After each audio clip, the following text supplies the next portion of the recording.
CSMT स्टेशनवरची दृश्य तुम्ही पाहता। यावेळेस मोठ्या प्रमाणात नागरिक इथं रेल्वे सेवा कधी पूर्ववत होते याची वाट बघतायत। गेल्या काही तासांपासून रेल्वे सेवा ठप्प झालेली आहे।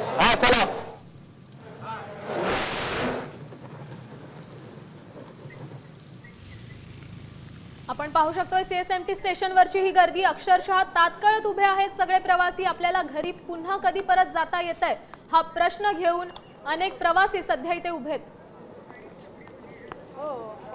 या संपूर्ण परिस्थितीचा आढावा घेतलाय आपले प्रतिनिधी गणेश कवडे सध्या सीएसएमटी स्थानकात आहेत।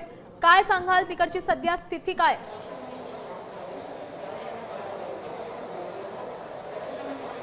नक्कीच सर्वजण आहेत ते ट्रेनची वाट पाहताना खरं तर बघायला मिळतात, कारण की सीएसटी पासून ते ठाण्यापर्यंत जाणारी सर्व लोकल आहेत ती अद्यापही ठप्प असल्याचं चित्र सध्या पाहायला मिळते। कारण की फक्त बँड्रा आणि गोरेगाव पर्यंतच्याच ह्या ट्रेन आहेत त्या सुरू आहेत, तर ठाण्याकडे जाणारी सर्वता लोकल आहे ती ठप्प झालेली आहे। तर दुसरीकडे हर्बल लाईनची लोकल देखील आहे ती ठप्प झालेली पाहायला मिळते। त्यामुळे सीएसटी स्थानकावर मोठ्या प्रमाणामध्ये आता ही गर्दी होताना पाहायला मिळते। सर्व नागरिक आहेत ते तात्काळ उभे आहेत।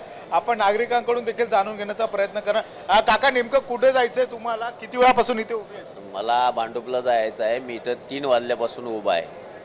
3 वाजल्यापासून खरं तर उभे। तुम्ही किती वाजल्यापासून या ठिकाणी उभे आहेत? 2 तास झालं उभा आहे।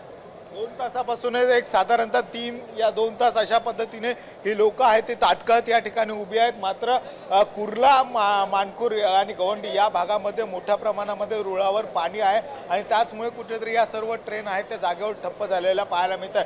जोपर्यंत या ट्रॅकवरचं पाणी ओसरत नाहीये तोपर्यंत ट्रेन आहेत ते चालू करता येऊ शकत नाही असं देखील आहे ते रेल्वे प्रशासनाकडून सांगण्यात येतं। त्यामुळे आता हे पाणी ओसरायला साधारणतः 2 ते 3 तास लागू शकतो। मात्र पाऊस आहे तो जोपर्यंत कमी होत नाही तोपर्यंत हे पाणी आहे ते ओसरू शकत नाही। दुसरीकडे जर आपण बघितलं असेल तर मिठी नदीच्या पाणी पातळीमध्ये खरं तर वाढ झालेली आणि याचाच फटका खरं संपूर्ण परिस्थितीवर आपलं असंच लक्ष असू द्या। तुर्तास धन्यवाद आपण दिलेल्या सविस्तर माहितीबद्दल।